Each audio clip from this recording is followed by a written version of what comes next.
アンダーテールのオープニングを漫画にします。ペ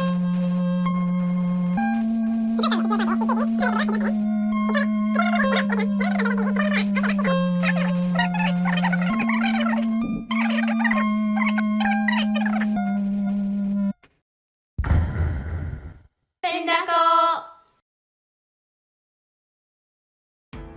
Bonjour tout le monde. J'espère que vous allez bien. こんにちは。ペンダコチャンネルです。このチャンネルでは漫画を描くのに役立つ知識を皆さんに紹介していきます。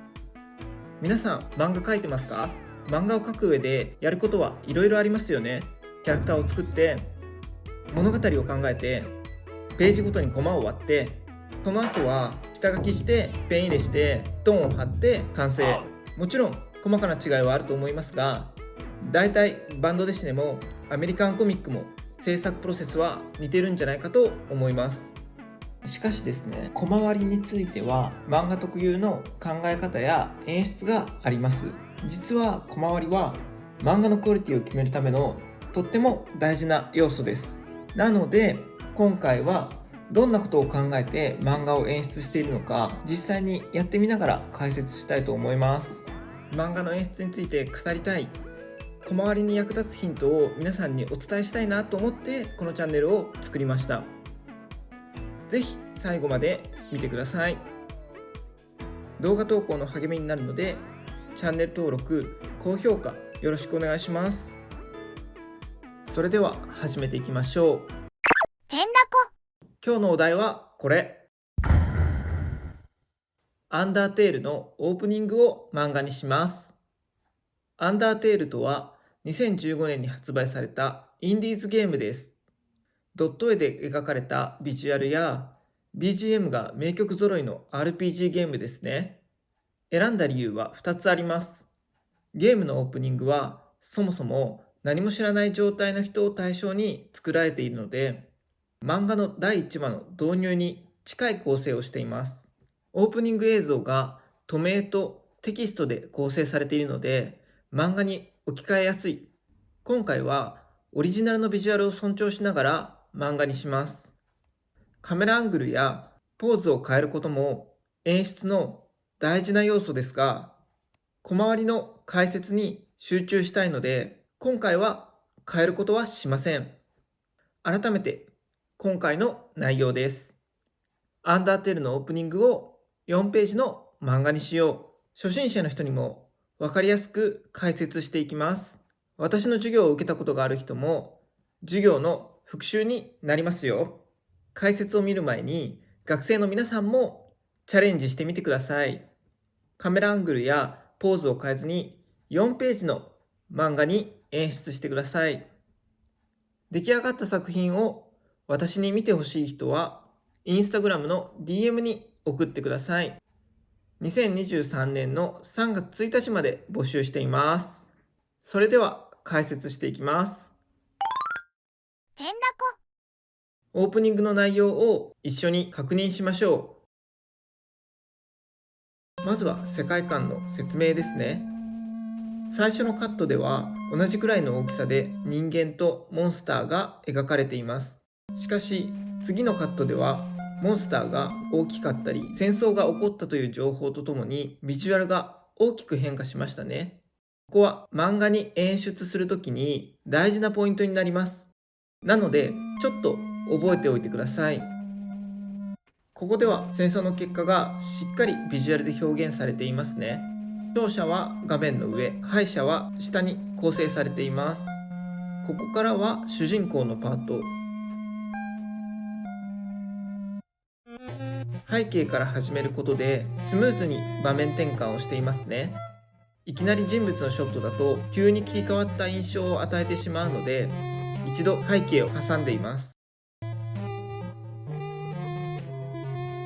この主人公が足を引っ掛けるツタ、実は構成と明暗を使って読者の印象に残るようにしっかり演出されています。なので次のカットが足のアップになってもどんなことが起きているのかスムーズに理解できるようになっています。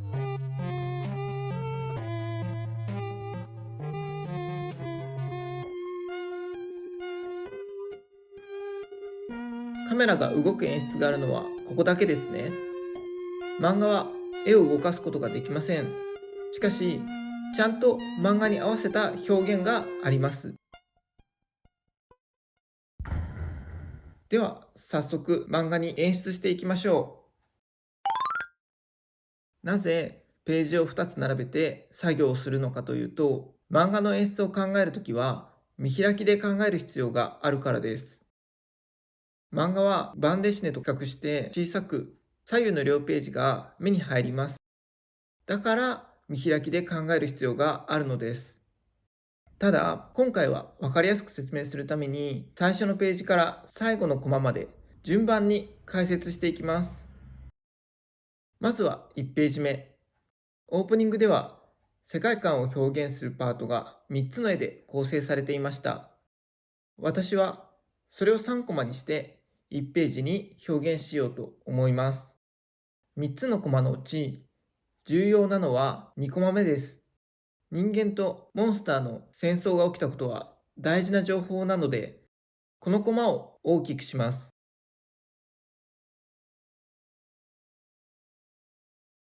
もし1コマ目と2コマ目の大きさが同じだと、どのコマが大事なのか分かりません。なので、コマの大きさを変化させ、ページの中でリズムをつけることが重要です。3コマ目。このコマは2コマ目より小さくします。戦いが終わり、事態の収束を表すためです。このコマで私は絵を斜めに描いています。それにはちゃんと理由があります。漫画は映像と違って動かないし BGM もありません。なので絵をコマの中央に置いてしまうと動きを感じない退屈な印象を読者に与えてしまいます。だからあえて不安定な構図を作る必要があります。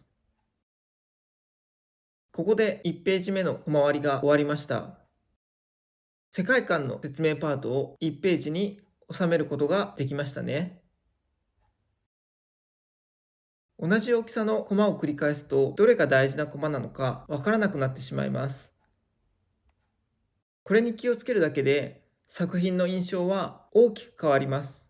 なので、ぜひ覚えておいてください。2ページ目。ここから主人公のパートです。1コマ目。縦長のコマで山を描きます。山の高さを表現するのに縦長のコマは相性がいいからです。もしグランドキャニオンやエアーズロックのような広大さを表現するならば横長のコマがいいでしょう。つまり見せたいものや読者に与えたい印象に合わせてコマを考えています。2コマ目、3コマ目は主人公が穴にたどり着く展開に沿って徐々に横長のコマになるリズムにしました。3コマ目の大きな穴を読者に印象づけるためです。2ページ目はこれで終わりではありません。ここに主人公がツタに足を引っ掛けるコマを追加します。なぜならここには次のページをめくりたくなるようなコマを置くことが重要だからです。この後どうなるの？落ちちゃうの？って続きが気になってしまいますよね。そして私はこのコマが読者の印象に残るように工夫をしました。コマとコマを重ねたり枠線を斜めにしています。このコマにしか使ってない処理を加えることで読者にとって印象的なコマになります。1つ目の見開きが完成しました。では次の見開きを演出していきましょう。3ページ目。1コマ目は落下していく主人公。2コマ目にうつ伏せの主人公の絵を入れました。2つのコマを比較し、1コマ目の方が重要な情報だと判断したので、コマを大きくしています。1コマ目が縦長なのは、落下を描くには高さを読者に感じさせることが重要だからです。先ほどのページの山の高さ、大きさを表現するのに縦長のコマを使ったのと似た理由です。主人公の危険な状態に合わせてコマの枠線を斜めにすることでコマ割りでもキャラクターの感情や状態をビジュアルで表現しようとしています。惑星の形についてですが、右下がりと左下がりの2つの選択肢があります。今回は私は A を選んでいます。なぜなら、落ちる方向に空間が広がっている方が距離感を表現できます。B だとキャラクターの進行方向に壁のように枠線を置くことになります。次のコマでは背景を印象付けたいので、隠すことでためとしての機能を持たせることができました。4ページ目。ここではカメラが徐々に上がっていく演出がされていました。漫画では同じ表現をすることはできません。なので、読者の視線を誘導する工夫をします。ページの全体を1コマとして使うことで、読者に目線を上下に動かすように促すんです。また、ページの全部を使ったことで、主人公の感情表現も行うことができています。大きなコマに小さく主人公を描くことで、一人で知らない世界に来てしまった孤独感を表現することができています。以上、4ページを使ってアンダーテールのオープニングを漫画にしてみました。本来はこの後、下書き、ペン入れ、仕上げといった工程があります。しかし、今回は演出の話をしたかったので、ここまでにしておきます。てんだこ。今回は漫画の演出、小回りの考え方や大事な要素についてお話ししました。少しおさらいをしておきましょう。初心者の方に3つの注意点。漫画の演出を考えるときは見開きで考えましょう。コマの大きさに大小をつけましょう。左右のページが似た小回りにならないよう気をつけましょう。すべてをいきなり気をつけるのは難しいと思います。なので、初心者の人はまず同じ大きさのコマを繰り返してないか気をつけてみましょう。中級者や私の学生の皆さんはめくりについて意識しましょう。そうすることが読者を夢中にさせる魅力的な漫画を作る力になります。ちなみにですが、この漫画を演出するためにまず私は何をめくりのコマにするかということから考えました。それくらい見開きの最後のコマは大事な要素です。解説を聞いてこんな演出を思いついた、私のバージョンも見てくれという人はインスタグラムの DM まで送ってください。2023年の3月1日まで募集しています。このチャンネルではあなたの漫画制作に役立つ情報を伝えていきたいと思っています。どんなことを動画にしてほしいかコメントしてくれると嬉しいです。チャンネル登録、高評価よろしくお願いします。それではまた次の動画でお会いしましょう。アビアント。